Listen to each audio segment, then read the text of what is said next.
আশ্রমে অস্ত্র অভ্যাস। এই ঋষিরা কি করছে? এ কেমন অনুষ্ঠান?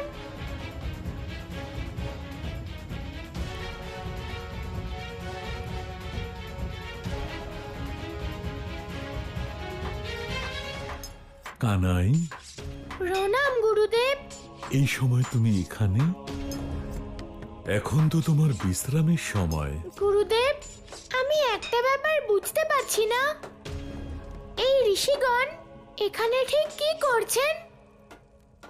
যাদের প্রধান কাজ জ্ঞান, ধ্যান এবং অধ্যয়ন, তারা অস্ত্রশস্ত্র নির্মাণের কাজ কেন করছেন? কানাই, কখনো কখনো এই সংসারকে বাঁচিয়ে রাখার জন্যে যুদ্ধ করা প্রয়োজন হয়ে পড়ে, আর তাই জ্ঞানের সঙ্গে সঙ্গে অস্ত্র শিক্ষারও প্রয়োজন পড়ে। এটা তারই প্রস্তুতি। আমি ঠিক বুঝলাম না গুরুদেব। এমন কোন সমস্যা আছে যার সমাধান কেবল যুদ্ধের দ্বারাই সম্ভব? তুমি তো সর্বজ্ঞানী।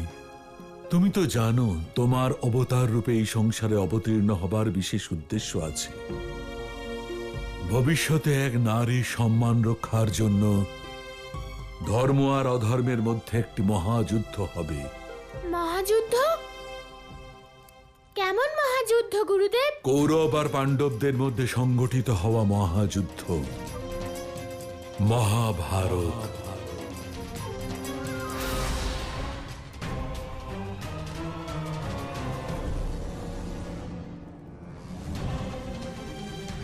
কি দেখছো তোমরা এমন করে? আজ পর্যন্ত তোমরা সবাই এক মিথ্যে ভগবানের আরাধনা করেছ।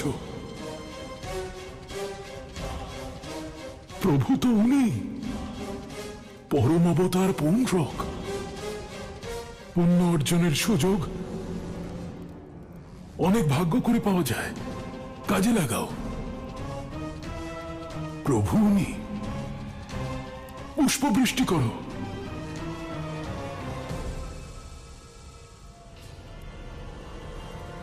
ওম নমো ভগবতে বাসুদেবায় নমঃ। প্রভু, আপনি আমাকে আরো অধর্ম করার থেকে বাঁচিয়েছেন। হে ধর্মের রক্ষাকর্তা, আসুন সিংহাসনে বিরাজ করুন। কংস, আমার কোনো সিংহাসনের আবশ্যকতা নেই। আরে না না না না প্রভু, আমাকে আমাকে নিরাশ করবেন না। আমি জানি যে প্রভু পরমাত্মার সেবা করতে পারলে জন্ম জন্মান্তরের পাপ ধুয়ে যায়। আমার থেকে এ সুযোগ কেড়ে নেবেন না প্রভু, এই সুযোগ কেড়ে নেবেন না। আসুন আসুন প্রভু। পরম অবতার পৌণ্ড্রকের জয়, পরম অবতার পৌণ্ড্রকের জয়, ভগবান পৌণ্ড্রকের জয়।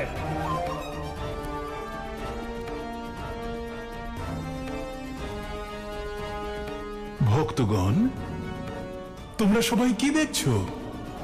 যাও, প্রভুর জন্য 56 ভোগ প্রস্তুত করো। যাও।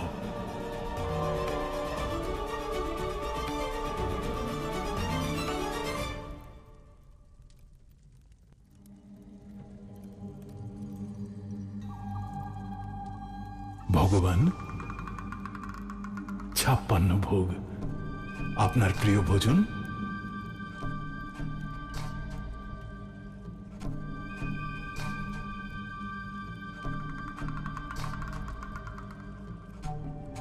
আজ্ঞা দিন ভগবান, আমি এই ভোগ আপনাকে নিজের হাতে খাওয়াতে চাই।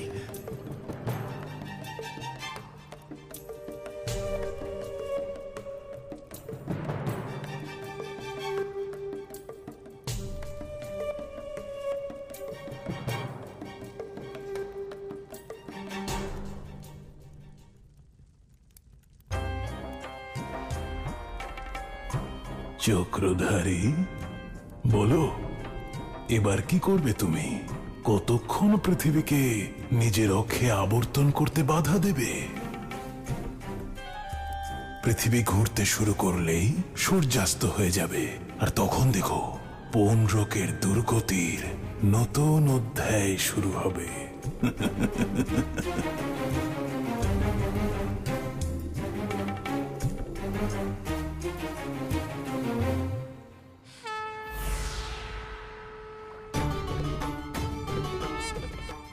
নারায়ণ নারায়ণ, এসব কি হচ্ছে প্রভু? সূর্যাস্ত না হওয়ার কারণে পুরো সংসার ভ্রমিত, নিয়তির চক্র খণ্ডিত হচ্ছে প্রভু। যদি এখনো সূর্যাস্ত না হয় তাহলে অনর্থ হবে প্রভু। কিছু করুন প্রভু, কিছু করুন। দেবর্ষি, আপনি সত্য বলেছেন। কংস তার কালদণ্ড সুরক্ষিত করেছে, কারণ পৌণ্ড্রক এখনো তার অহংকারের গণ্ডি থেকে বেরোতে পারেনি। আগে আমার ভক্তি নিয়ে তার অহংকার ছিল, আর এখন আমার শক্তি প্রাপ্ত করার অহংকার আছে। আর যেখানে অহংকার থাকে সেখানে কখনোই বিজয় লাভ করা সম্ভব নয় দেবর্ষি। সেই জন্য আমি আর অধিক সময় সূর্যাস্ত আটকে রাখতে পারবো না। নারায়ণ নারায়ণ, কিন্তু প্রভু, যদি সূর্যাস্ত হয়ে যায় তাহলে আপনার ভক্ত পৌণ্ড্রকের কি হবে? দেবর্ষি, পৌণ্ড্রক তার ভক্তির প্রতিফল পেয়ে গেছে, আর তার ভগবান হওয়ার ইচ্ছেও পূর্ণ হয়েছে। কিন্তু ও ঈশ্বর, অসুর অথবা মনুষ্যরূপে যে কর্ম করেছে, সেই কর্মের ফল ওকে তো ভোগ করতেই হবে।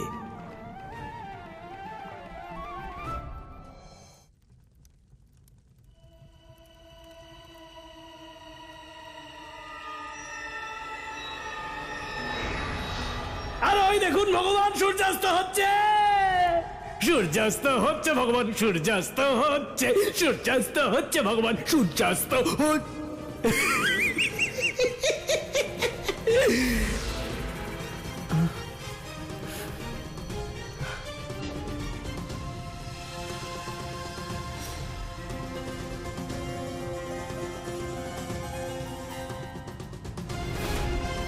মুশিক পুনরায় মুশিক হয়ে গেছে। ভগবান পৌণ্ড্রক হয়ে গেছিলি, এখন তো তুই আর ভক্ত পৌণ্ড্রকও থাকবি না। তোর এত বড় দুঃসাহস যে তুই আমার সিংহাসনে বসেছিলি।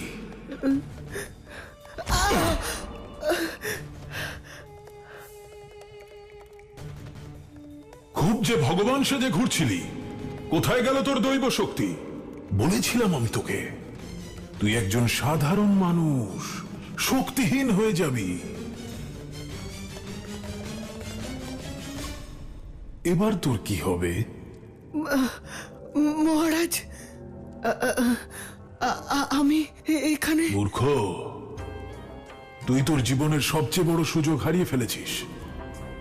তোকে কেবল ওই ছোট্ট কানাইকে হত্যা করতে হতো, আর তুই এসেছিলি আমাকে হত্যা করতে। কিন্তু মহারাজ, আমার তো কিছু মনেই পড়ছে না।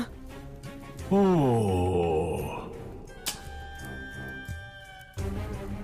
তোকে কিভাবে মনে করাতে হয় সেটা আমি জানি। ভদ্রাক্ষ,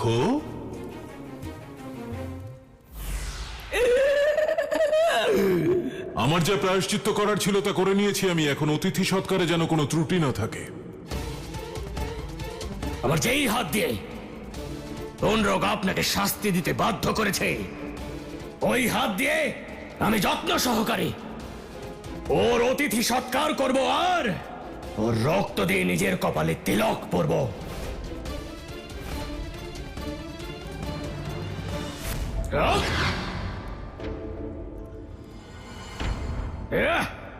ভদ্রাক্ষ, আমি কিছু করিনি, আমার তো কিচ্ছু মনে নেই। চুপ!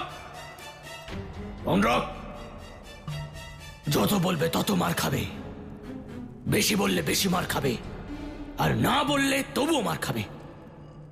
তাহলে কথাটা দাঁড়ালো গিয়ে মার খাবে, খাবে, মার খাবে।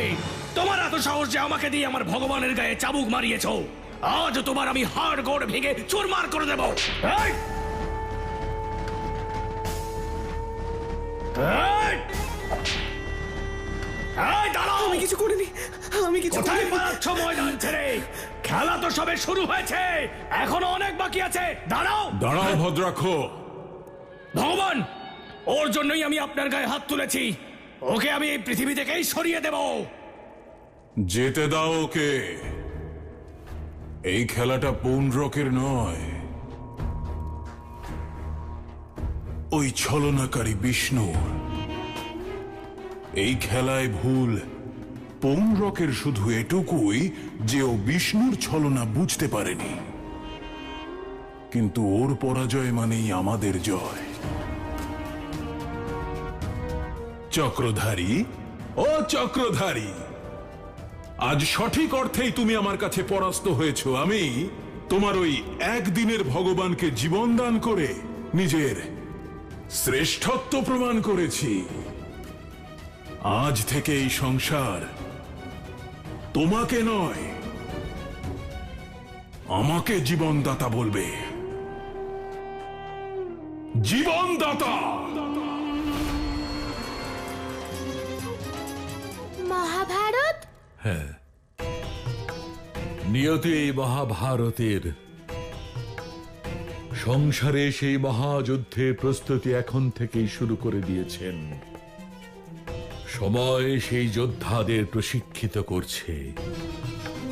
ওই মহাযুদ্ধের প্রস্তুতি নির্মাণ শুরু হয়ে গেছে, কিন্তু সেই মহাযুদ্ধ তুমি ছাড়া সম্ভব হবে না, কারণ সেই যুদ্ধের নায়ক হবে তুমি। আমি? হ্যাঁ, তুমি মহাভারতের শুধু নায়কই হবে না, বরং নির্ণায়কও হবে। তুমি কৌরব আর পাণ্ডবের উভয় পক্ষেই লড়াই করবে, অর্থাৎ মহাভারতে তোমার ভূমিকা সবচেয়ে গুরুত্বপূর্ণ হবে। আমি বুঝতে পেরেছি গুরুদেব। কিন্তু সেই মহাভারতকে আরম্ভ করবার জন্য তোমার একটি পাঞ্চজন্য শঙ্খের প্রয়োজন, যেটা ছাড়া মহাযুদ্ধ আরম্ভও হবে না, আর না তার সমাপ্তিও হবে। পাঞ্চজন্য শঙ্খ? একটি পবিত্র শঙ্খ, যা এখন শঙ্খাসুর নামে অসুর নিয়ে গেছে। ওই শঙ্খ তোমাকে এখনই ধারণ করতে হবে। এখন? কিন্তু এখন তো আমাকে আমার মা বাবার কাছে যেতে হবে, না হলে ওরা চিন্তা করবে। যদি পাঞ্চজন্য শঙ্খ এখনই ধারণ না করো, তবে পুরো সংসারই চিন্তিত হবে, কারণ সেটা ধারণ করার এটাই উপযুক্ত সময়। ঠিক আছে গুরুদেব, যেমন আপনার আদেশ। আমি ওই পাঞ্চজন্য শঙ্খকে অবশ্যই ধারণ করব।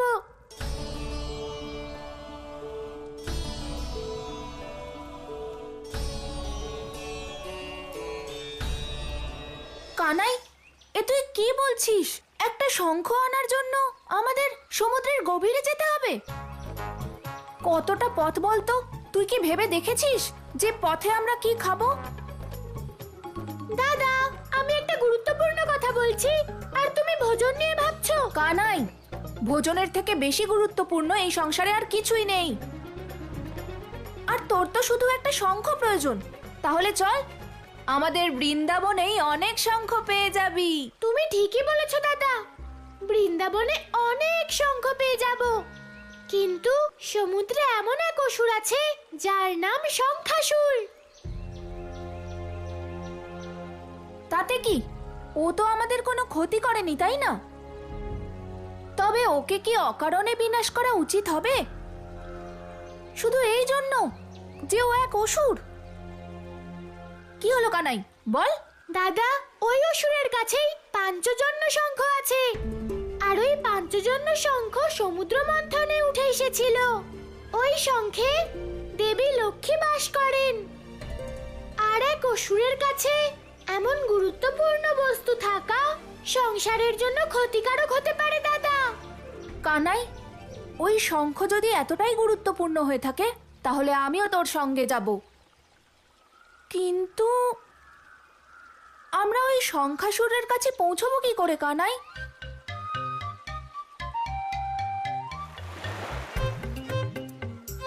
জলপথে?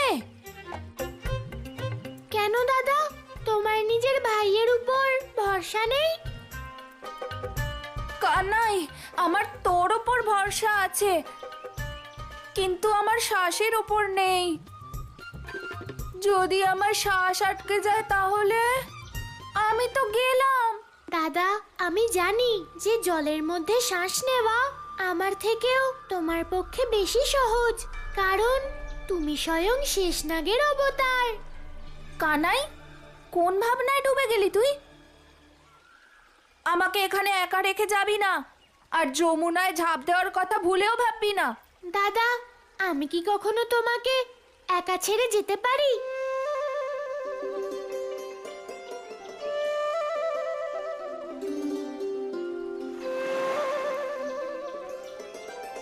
গেলে তো আমরা একসঙ্গেই যাব।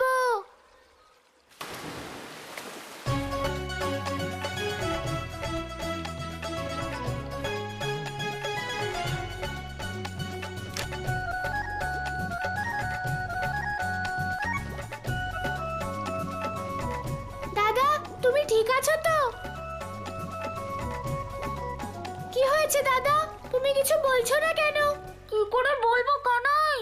যদি কথা বলি তাহলে মুখে জল ঢুকে যাবে না? দাদা, কিচ্ছু হবে না। তুমি নিজের নাকটা তো ছাড়ো, নইলে তুমি শ্বাস নেবে কি করে? শ্বাস তো তখনই নেব যখন আশেপাশে বায়ু থাকবে। তুই ভুলে যাচ্ছিস যে আমরা জলে আছি। দাদা, জলেও প্রাণবায়ু থাকে, সেই জন্যই তো মাছেরা জলে শ্বাস নিতে পারে। কিন্তু আমি তো মাছ নই কানাই, আমি জলে শ্বাস নিতে পারবো না। দাদা, তুমি কতক্ষণ শ্বাস বন্ধ করে রাখবে? একবার চেষ্টা করে তো দেখো। এটা মগুর অভ্যাস নয় যে আমি প্রয়াস করে দেখব। দাদা, তোমার যদি নিজের উপর বিশ্বাস না হয়, আমাকে তো বিশ্বাস করো। কানাই, তুই এমন ভাবে কথা বলছিস যেন তুই ক্ষীর সাগরে থাকিস। জলের বিষয়ে তুই কি জানিস? না কানাই, আমি আমার নাক কিছুতেই খুলবো না, সে যাই হয়ে যাক না কেন। দাদা, আমি বুঝে গেছি যে তুমি কি করে বুঝবে।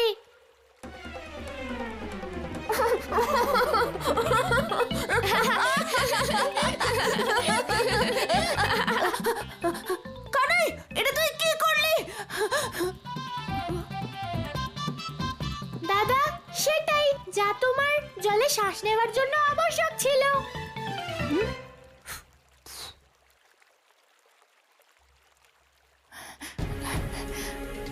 কানাই, আমি তো শ্বাস নিতে পারছি,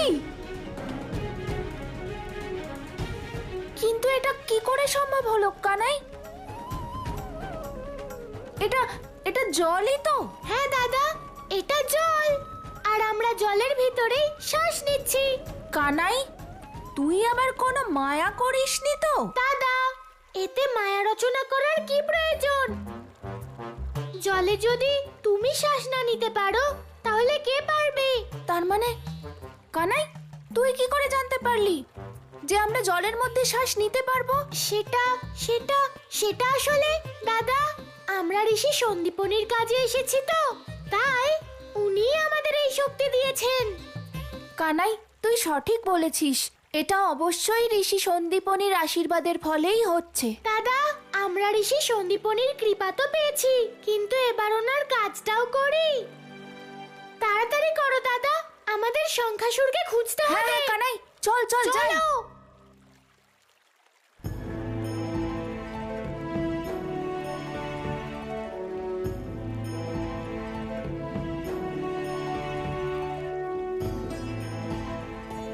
কানাই, এখানে তো চারদিকে শঙ্খ আর শঙ্খ। হ্যাঁ দাদা, কারণ এটা শঙ্খলোক।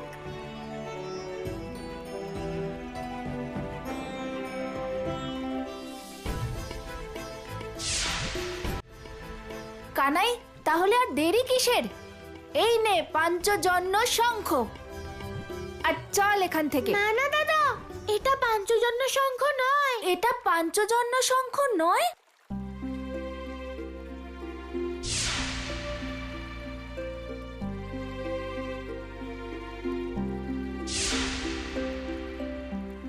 কানাই, তাহলে নিশ্চয়ই এটা হবে। দেখ, এটা সব থেকে সুন্দর দেখতে। দাদা, পাঞ্চজন্য শঙ্খের সঙ্গে সৌন্দর্যের কোনো সম্পর্ক নেই। সেই সংসারের সবচেয়ে পবিত্র শঙ্খ। তার মানে এই শঙ্খটাও নয়?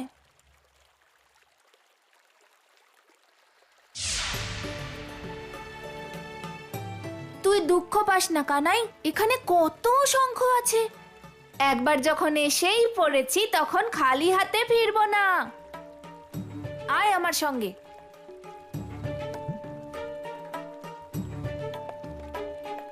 কানাই, আমি তো কখনো ভাবতেই পারিনি যে শঙ্খদেরও কোনো নগরী আছে, আর সেখানে এত শঙ্খ থাকতে পারে। আমরা এখানে শঙ্খনগরী দেখতে আসিনি, মন দিয়ে দেখো ওই পাঞ্চজন্য শঙ্খ আবার আমাদের চোখের সামনে দিয়ে বেরিয়ে না যায়।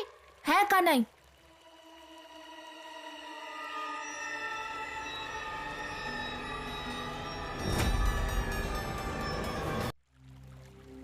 কানাই, এ কিসের ধ্বনি ছিল? হ্যাঁ দাদা, এ আবার কেমন ধ্বনি?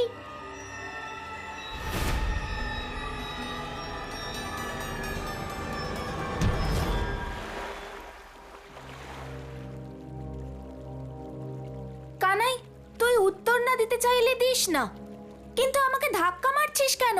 দাদা, আমি কখন তোমাকে ধাক্কা মারলাম? তবে কি এই শঙ্করা আমাকে ধাক্কা মারছে? দাদা সাবধান!